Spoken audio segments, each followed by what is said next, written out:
How does the banking system function and get miraculously super rich?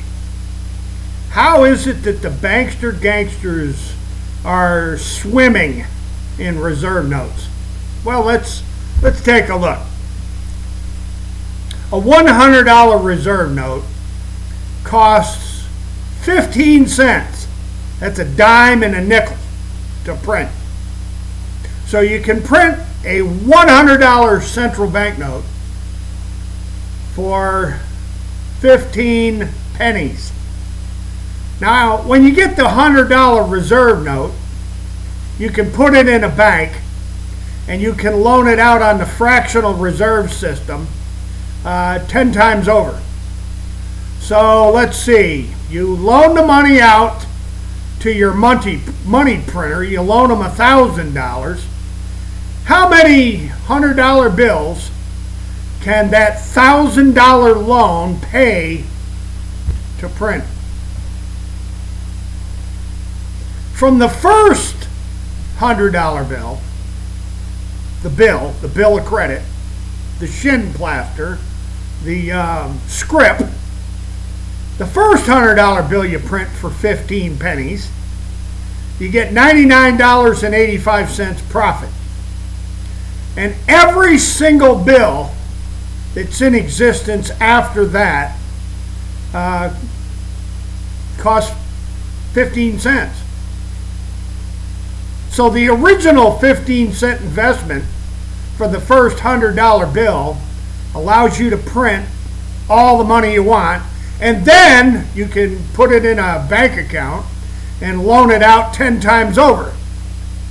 So now you're starting to get this picture. Now I want to show you something here, folks. This is a real live case down in the Federal District Court of Tennessee in Greenville. And we go to great lengths to explain how it is that this printed up out of thin air, keystroke it with computer consoles, money system, how it actually works. Now, I know I've kind of got the sun glaring in your eyes there, so let's change positions a little bit and get out of some of that sun. All right. Ladies and gentlemen, I want to shift gears here for a moment to a business plan or a business model, let's say for a Kool-Aid stand where you sell Kool-Aid. So you go out and you get the pitcher and some Dixie cups, and you get some lemons and some sugar and water, and you get your little table and you make you a little sign up that says lemonade 15 cents. Now the only way that your lemonade stand business is going to function is if you plan to serve the customers. In other words, the customers are an essential part of this money-making system. Without the customers, you're not going to have a business. It's just going to fall flat on its face. So let's back up here again, and let's come to the realization that these bankster gangsters are the best financed, most notorious, famous, and busted and caught money laundering freakazoids in the history of planet Earth. In other words, they take in huge amounts of money from human traffickers, terrorists, weapons, black market weapons sellers, sex traffickers like Jeffrey Epstein and the Clintons and the Bushes and that gang. They take in vast, unimaginable amounts of money from the narco cartels, the drug cabals of the world. And then part of their business plan, the essential part of their business plan, is to launder that money, to hide it from tax collectors, and to hide the massively lucrative, illicit criminal activities that they're engaged in.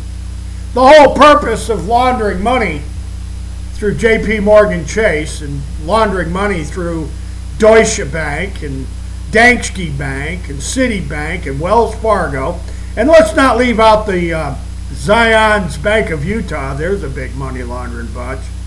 I already mentioned, no, Superior Bank and WAMU. WAMU was a huge money laundering machine with Countrywide and Select Portfolio Services and all these other contractors like DocX and LPS and all these other so-called mortgage loan servicers. The pass-through accounts, the dark pools of money. You take all that dirty laundered money that's been printed up out of the thin air for 15 cents and you've lent it out through your banking system, the fractional reserve system, over 10 times over. And then, of course, you've got to launder all that money so you don't have to pay any taxes on it. You got to hide the money in Panama and in Zurich, Switzerland, and Zug, Switzerland. And you got to hide the money in the Cayman Islands and offshore in, Dubai and Oman and Saudi Arabia and, London. And what's that famous money laundering? Oh yeah, Singapore. Let's move the money over to Singapore with a few keystrokes. With Barclays Bank and UBS and HSBC and J.P. Morgan Chase and Deutsche, Danske, the money laundering banks. That's what I call it here to the United States Federal Court in Greenville. I call it the acquired real estate money laundering machine. And that's exactly what it is. They use the subprime predatory mortgages to launder their dope money, to launder their weapons trafficking black market money, their terrorist money, their sex trade money, their extortion, and every kind of organized crime money you can imagine, from the criminal activities of money laundering. And they're caught.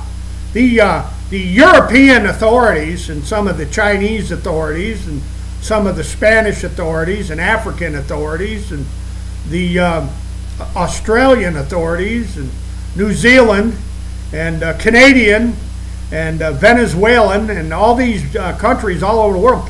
For some reason, all these national government police forces, along with Interpol, and the most prestigious and greatest media organizations in the world, along with the U.S. Congress, the U.S. Senate, the Department of Justice, and the FBI, FinCEN, the Financial Investigation Network, Criminal Enforcement Network of the U.S. Treasury, hell, even the Federal Reserve is all of a sudden, since we started hammering them in Greenville, Tennessee in federal court, all of a sudden all these money laundering investigations and penalties and fines in the tens of billions. Never mind they're laundering trillions, the fines are in the tens of billions. Of printed out of the thin air, right out of nothing. Keystroke into existence, thank you, Jon Stewart, the big bank theory. Thank you, Jon Stewart, for exposing Ben Bernanke for the money. He's a money printer. He's a guy with a beard that's allowed to print money. Ha ha ha! Right, Jon Stewart? The Daily Show, I guess they call it. They're laundering so much money on planet Earth, it staggers the mind. Now, folks, here's the simple part. Without alluding to the 15-cent $100 bills, the script, the bills of credit, the shin plaster. They print $100 denomination shin plaster through the U.S. Mint. They're the Federal Reserve, I guess, prints it up for 15 cents. And every time you print a $100 bill, you got $99.85 profit to print all you want. And this is precisely how they're running the world, and WikiLeaks And Julian Assange never bothered to explain that. Anthony Hilder never explained it. Let's see, Alex Jones would never explain it. And David Icke's, well, he's part of the British monarchy's, secret police, old David Icke's there. He's not going to tell you, because their guys are fake news. To Donald J. Trump, to William Barr, to Maxine Waters, Patrick McHenry, and Adam Schiff. Why don't you try to explain this stuff to the American people? President Donald Trump. And while you're at it, Donald Trump, explain the Triad Development Corporation of Khashoggi, Ghazafar, and the Bin Ladens. Triad. The Sultan of Brunei and that whole gang around Oliver North and Charlie Wilson's war and the Clintons and the Bushes that were operating out of Houston, Texas. That triad. The one operating out of Salt Lake City. That triad, Donald Trump. And you were doing business with them in Manhattan, Donald Trump. So let's explain to the whole planet, Donald Trump, about how the world is run with the 15-cent investment for the first $100 fiat reserve note. And then all the other money after that, Donald Trump, is printed up right out of the thin freaking air. Now, to close this one out, we're in federal court in Tennessee explaining to the world how the money laundering, subprime mortgage-backed, fraudulent foreclosure rackets, the subprime predatory mortgage scheming and scamming, none of it works without the pigeons, the people that are essential to a lemonade stand. You got to have customers or your lemonade stand's going to fail. You got to have the customers in order to make all this money laundering and tax evasion and secretive movement of cash all over the world. See, they move this cash around in the real estate markets. How about that, William Barr? Ain't that something, Jeff Sessions? Eric Schneiderman, Eric Holder, Loretta Lynch. You want to talk about it? Let's get together with Maxine Waters and the House Financial Services Committee and the Congressional Banking Committee and the Senate Select Committee on Intelligence and the Senate Banking Committee with the Judiciary Committee. Let's get all the world's, investigative journalists. Let's get all the world's investigative journalists, Mr. Julian Assange, and let's talk about out of the thin air, 15-cent dictatorial, totalitarian control of planet Earth. And, you can bring the Queen of England with you. Bring the Queen of England and bring, the Security Council. Bring the Security Council of the United Nations with you. And let's talk about unlawful, illegal tender. The paper shin plaster, the central banknotes of planet Earth, which are all printed for pennies on the dollar. Folks, I'm going to leave it right there. Look for all the details below and educate yourselves. If you find this video to be the least bit deceptive, chime in, send us a note. Let's see how we're missing the point here. Folks, we'll leave it right there. Hasta la vista. God bless, and you betcha we will be back.